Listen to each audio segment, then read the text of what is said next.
Welcome back. It is 1519, last year of the decade. Wild. And last time, even more crazy, we had twin boys, and Diana died in childbirth. So that is just crazy that ended up happening. So let's find out if these boys end up surviving their infant roles. So no 8 or 16 for Gabriel the second and Bryce. Bryce. Okay, Bryce died, but Gabriel lived. Oh my gosh, would you imagine if both of them died when Diana just died giving birth to them? No 7, 14, or 19 for Alexander the Fourth, who is the only boy right now, and then also um, Venetia Gainsford, that's Eleanor's child. Our Cesaria is aging up, no 2, 4, or 6 to become a child. She survived. That was a little close for me. And then Leticia Goth is becoming a young adult. So that is very exciting. Young adult, no 3 or 18. And then she survived. And you know what? I think that we should have her get married to. Actually, maybe we should consider getting her married to Lawrence Gainsford, who is Nicholas's younger brother and potentially the future Marquis if Nicholas continues to fail to have sons. So that could be interesting. I'm not going to have Gabriel remarry just yet. He might remarry in the future because he does only have one child that's a son, but we won't do that right after Diana died. So let's hop into the game. Okay, one other thing before we get started. One, I'm dumb. Leticia is not getting married. So I don't know why I did that, but why I was talking about her like that. Actually, oh, I'm sorry. Hold on. I'm a mess. We know this about me. So No ID uploaded this family, the Let It family, and we're going to use them.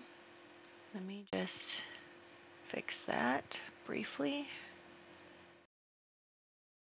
I want to give credit where credit is due. Is that how that was spelled? No. Like that. Okay. So this family is a family we're going to enter in. We know that Gabriel probably wants to have more children. He only has the 2 sons right now, and only one of them is legitimate because one of them is dying this year. So I think that by having one of the twins die this year is definitely going to be something that spurs him to want to remarry. So that is why we're adding in this household. So this is a noble household. The mother has been recently widowed. That is uh, Elizabeth. Sorry, we had someone else with a very similar sounding name that I just almost messed up. So here she is. She's just been recently widowed. She's only 2 years older than Gabriel, so I don't think that that's a huge age gap. So here she is, Elizabeth, and she is a kleptomaniac. She's neat, and she's a child of the ocean. She is also family oriented and proper. So I think that she is going to be a good person to include. I think that she'll be interesting. And she actually has 4 children, and it says they were a noble family, so I rolled for them. And so her son Alistair is now a baron, and so I also think that that's a good way to kind of get her in Gabriel's purview, is by having a young son who maybe needs a mentor in, the area of being noble. She has a daughter named Felice, a daughter Beatrice, and also another son named Thomas. So we're going to introduce this family into our game. We want to include them. We will see about getting Gabriel remarried because we know that he cannot stand the fact that he might not have a son. So we are going to get into that. So let's hop into the game. Alrighty, so our first order of business is going to be to age up Gabriel II and also kill Bryce. Unfortunately, one of the children did not survive. And like I said, I think that this is really going to spur Gabriel on to wanting to remarry because he is afraid that his other legitimate son is going to die. He has one illegitimate son. There's just a lot going on. And I think that with the stream of bad luck that he has had regarding his sons, that he is definitely going to want to make sure to have plenty of backup. So that's what's going on there. We've aged up Gabriel. He actually only had 3 children successfully with his wife Diana, and she did end up giving him the son he wanted, though. So here he is. And then we have the kids, the daughters. Cesaria has already finished all her toddler skills, but um, our second baby has not. Whose name I already forget. Oh my gosh, how did I forget our daughter's name? Um, what is her name? Olivia. Olivia. Okay. Okay, yes. So there's that. And then he's still woohooing with Elaine, obviously. She's his official mistress and everything. So they are spending a lot of time together, especially now that Diana is gone. Elaine kind of won that a little bit. So anyway, we are having everyone over for a kind of banquet, although not a lot of Sims show up, but that's totally fine because the only thing I particularly care about is checking in on our new family. So I do want to introduce them, but um, they're not here. So we're going to need to figure that out. But anyway, yes, we have Elaine, very happy. I think so Elaine is basically like, well, Diana is dead. He couldn't marry me previously because he was, married to someone else and blah, blah, blah, and all this other stuff. And so Elaine is probably thinking that Gabriel is going to ask her to marry him now. She's done her thing. She's had his children. She has, also been able to take care of Cassandra's children. Like, she's been doing a lot, and she honestly deserves a lot better, but that's where we're at. So, basically, we have Elaine here, probably seeing these two, because she's still in the house somewhere. But Gabriel is schmoozing with the other ladies, and one of the other ladies he meets, of course, is Elizabeth. So Elizabeth is here. She is widowed. Her son just inherited his title as Baron, and so she's a kleptomaniac, which I think will be really interesting because maybe she wants to steal his title. Like, maybe she wants to, she knows that Gabriel only has one legitimate heir and the other ones have had bad luck, and maybe she'll get lucky and she'll have the next Viscount. So that could definitely be an interesting thing for her, to be able to have another child who's going to inherit a title. And then also, so we need to look at this from both sides, right? So from Elizabeth's side, she has a son who has newly gotten a title, who could perhaps use a mentor like Gabriel, who can help him navigate the world of titled nobility. And then we have, she has a daughter who, a connection to a Viscount would definitely help her prospects. She has 2 more children and all of that stuff. And if she can, get in good with a higher up family, and not only that, but also she has the added benefit of potentially having the next Viscount. And, everybody knows that Tobias hasn't had any children yet. So there is also the potential for another title to go to one of her kids if that does happen like that. And so she's definitely thinking about it, how be really beneficial for her family. And, she's newly widowed. She's got a lot going on, and she's, afraid that she and her children aren't going to be able to make their way in the world as easily. Like, take Bridgerton season 1, for example. Violet gets after Anthony for not being able to do as good a job with Daphne's marriage prospects as her father would have been able to do. So there's that. Also, we can see that Elaine is now pregnant, so she'll be having another baby with Gabriel. Poor Elaine is in that house with all those kids. But yes, and then we do have Lionel, who is working on his Bible study and been doing a lot of stuff with Ingleaf and working on having his church group there.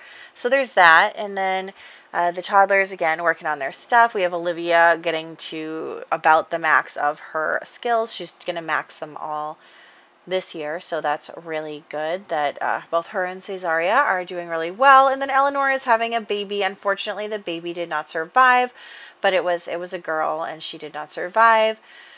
So, oh, it was a girl. Okay, I think I put that it was a boy at some point in the family tree or something. Yeah, okay, so it was a girl. I think I just didn't even look at whether it was a boy or a girl. I just looked at whether it survived.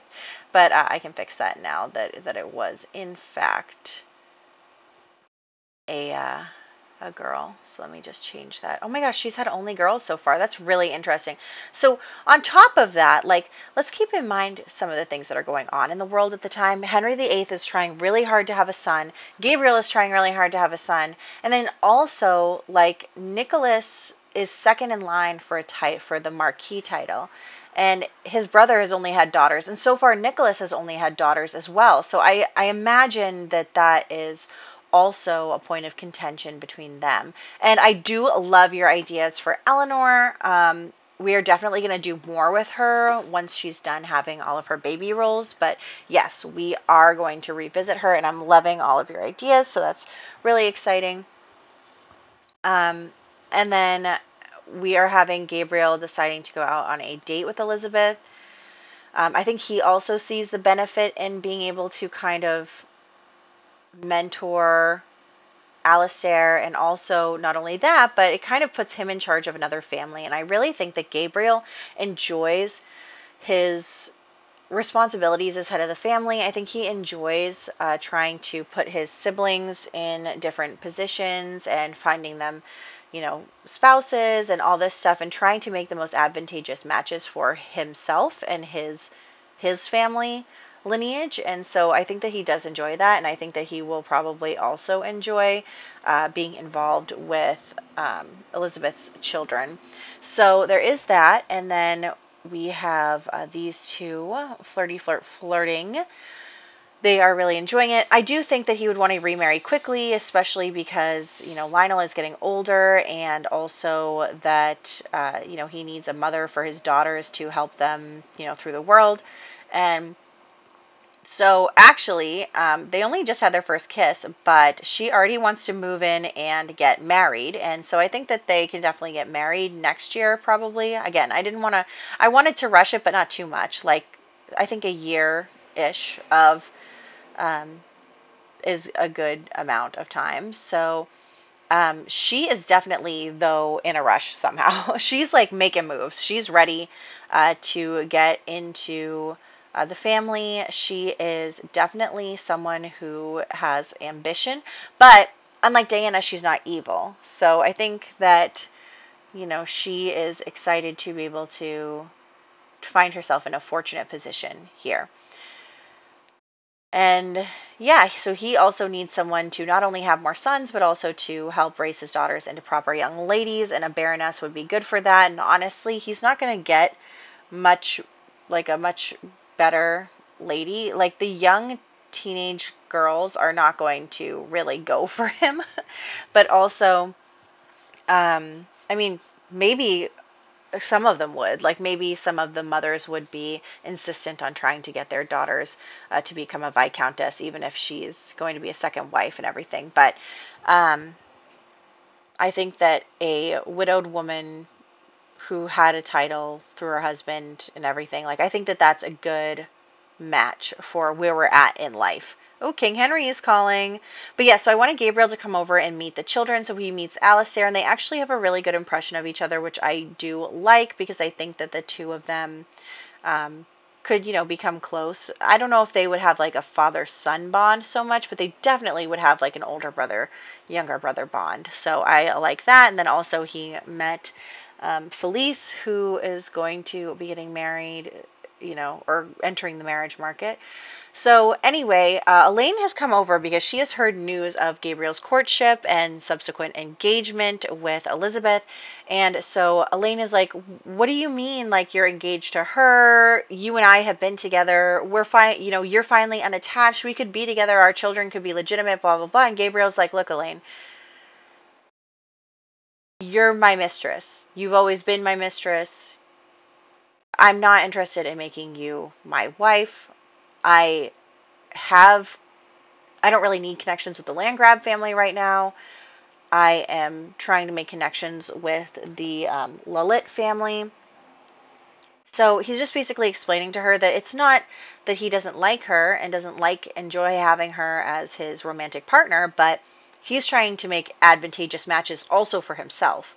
And he's not really thinking about, romance or love or anything like that. So that is something that's going on there. And Elaine is basically very upset about the whole situation. And Gabriel has had drama with his mistresses in the past with Verena, and also with Diana having trouble with both Elaine and Verena.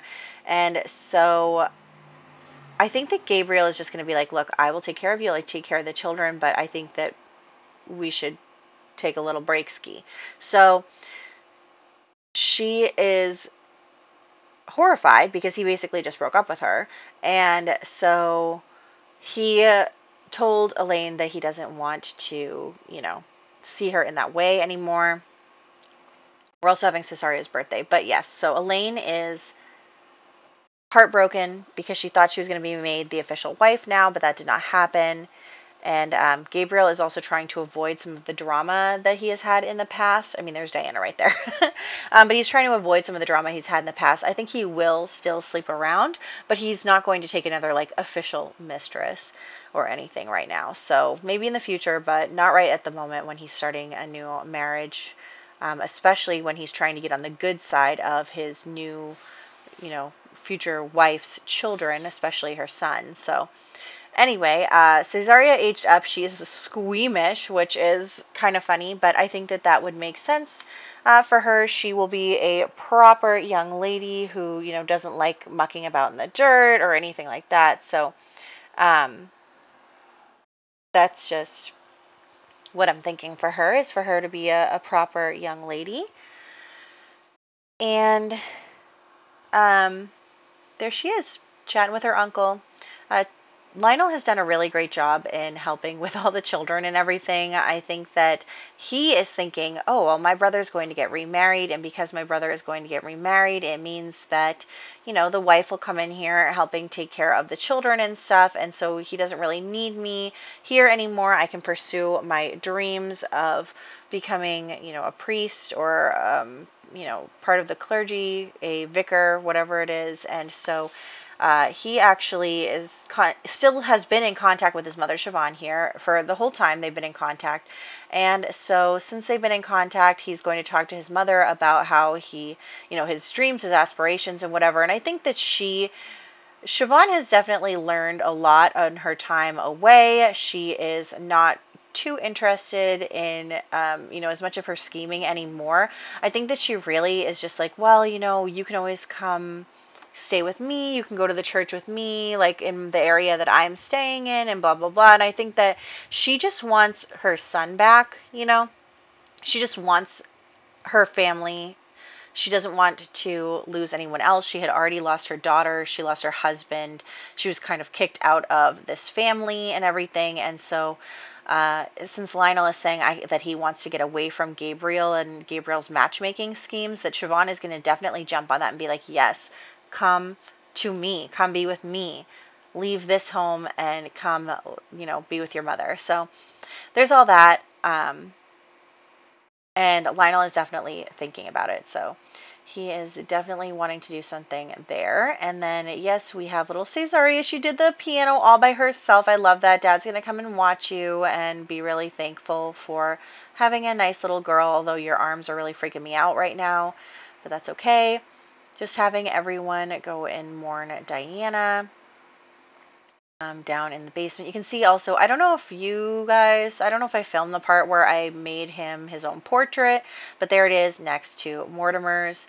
Honestly, they are so, I know they don't really look similar, but they kind of do. Sometimes I keep wanting to say Mortimer. I miss Mortimer. Do you guys miss Mortimer? Because he was just I love the messiness that is Gabriel. Let me make that clear. But I did really also enjoy the whole tragedy of Mortimer's life. I know that's horrible to say, but it's true. Anyway, so So here we are. Gabriel did see Siobhan. She's come over for a little bit. I think I found a bug in the game too, so watch out for having. So I guess Siobhan's a stayover guest. I must have just clicked OK without even looking at something. But Siobhan is a stayover guest, and if you try and move Sims into the stayover guest household or whatever while they are having a stayover, I guess it deletes the Sims. So more on that later. Anyway, it's All Hallows Eve, and we are having you know, everyone be thankful for each other, mourn the dead, have a grand meal together. So anyway, Lionel is going to kind of talk to Gabriel about, he's going to float his idea again about joining the church, and Gabriel's going to kind of shoot it down. So then he's going to be like, well, I just want to go visit my mother for a little while. You're going to be newly married. You're going to want to enjoy that time. So I'm going to go visit her for a little bit. And so Gabriel's like, okay, fine. Like, you can go visit Siobhan if you want. But, you'll be back and you'll get married. So anyway, in the meantime, we have Gabriel going over to see Henry. Of course, we know that Henry the VIII has been unsuccessful so far in having a son, and he is very, very upset about that, and he is definitely wanting a son. So, they're frenemies, so Gabriel is definitely going to come rub his infant son in Henry's face. He is going to definitely tell Henry that, oh my gosh, look at these guys. He's definitely going to tell Henry that he, oh, I have my son, he's perfect, he's the spitting image of me, blah, blah, blah, like he's just kind of bragging a bit about that. And so there is that. And of course, okay, so obviously some of Henry VIII's siblings wouldn't actually be here in real life, but I'm not going to actually like make Sims for them to get married to and blah, blah, blah. Like that's unnecessary. They're not actually going to be relevant to the story at all. So I'm not going to spend the effort into them. But yes, so here we are. We have Olivia having finished her toddler skills. Cesaria is having a great time. I was kind of thinking about who to make her friendly with, and I think that it's just so great that Elizabeth has a daughter that is the same age as Cesaria, so they are definitely going to be good friends. I'm really excited about that. And then, yes, you can see here, okay, so I don't know how I messed this up, but here is Siobhan. Are you sure you want to continue? I thought it just said, are you sure you want to continue because it's like a stayover? And I was like, okay. But then, what happened? Like, where did Lionel go? Is this a bug or is this, like, supposed to happen? I can't imagine this is supposed to happen. Unless it said in that it was going to delete my sim. But look, it doesn't say she's a son anymore. I'm, like, so confused. So I don't know what happened to Lionel, but here's what I'm going to say happened because I don't really feel like fixing it. And honestly, Lionel's story wasn't really going to be much after this. After he leaves for the church. So I'm going to say that he got in his carriage or whatever and is headed over to visit his mother to really run away to, be able to be with the church and stuff. And I don't have a copy of him. That was my bad. But he's going to run away and everything. And so on his way, like maybe it was raining, it was storming, and, his carriage fell into a ditch and he passed away. So bye, Lionel. Lionel just died. Sorry, guys. I'm sorry, but what can I do? Lionel just ended up passing away. So there's that. And then also I'm trying to age up Venetia Gainsford. But unfortunately, for some reason, we can't bake anything here. I don't really get what's going on. Also, I forgot to check on the other Sims. And then, so there are a couple more birthdays. Let me just tell you all the birthdays. I'm going to have to go into Create a Sim to turn those infants into toddlers. It is so annoying that the game is not letting me age up infants. But anyway, Gabriel Larkin II became an infant. Bryce Larkin passed away. Alexander Goth IV became a toddler. Also, Venetia Gainsford became a toddler. Cesaria Larkin became a child. Letitia Goth became a young adult. Lionel Larkin passed away. William Docra II. Okay, so also, I realized I don't see the Docra family in my game. I don't know where they went. Maybe I moved them to Neighborhood Stories and they all died. Or maybe I deleted them, to make some room. Honestly, I can't remember. I can't remember. So what I'm going to say for the Dakra family is that they all passed away in a fire. Okay, I said there was a storm, so we'll say that lightning struck the house and it lit on fire, and then everyone in the family died. There was only like 4 or 5 of them left. And then uh, apparently Kinley Dubois was supposed to age up, but she died a while ago, so I just forgot to remove her from the townie list. And then Casper Albert became a young adult also. Very exciting. Okay, so that is all of the birthdays, just giving some makeovers. We also have Honora Goth having her next child, which is actually 2 children, so it ended up being a boy and a girl, twins. Those were their last 2 baby tries, so the Goths are done having children. And they both survived, actually. Let me get their names really quick, wherever that was. So, yes, Alexander Goth, Lord Goth. Okay. So, yes, a boy and a girl, and the boy's name is Blaze, and the girl's name is Floria. So, Floria and Blaze. I think actually I wrote that down wrong somewhere. I think I wrote like Fiora somewhere, but whatever. It doesn't matter. So, there you go. There are those 2, and they both survived, which is good. So that means Alexander Goth actually now has 2 sons. So the Goth name is not super safe, but it's safer than it was. So there we go. And next year, actually, is going to be, so yeah, the twins, Blaze and Floria, are going to age up into infants. Gabriel Larkin II is going to be a toddler. Isolde Gamal and Justina Landgrab are going to become children. Albert Landgrab is going to become an adult. Ooh, maybe Albert Landgrab will die and we'll finally be able to pass that title on. And then Odelgard Goth and Siobhan Larkin are rolling their end-of-life roles, so that is also a big deal. Poor Siobhan, after her son just passed away, after she finally was getting him back. That is just so heartbreaking, but oh well. So that's where we are. We're also going to have a wedding next year, but first we are, of course, going to have our decade recap because it is 5019. So I hope that you guys enjoyed this part. I am having a lot of fun with this family, as per usual. I hope you guys are excited, and I'll catch you in the next one.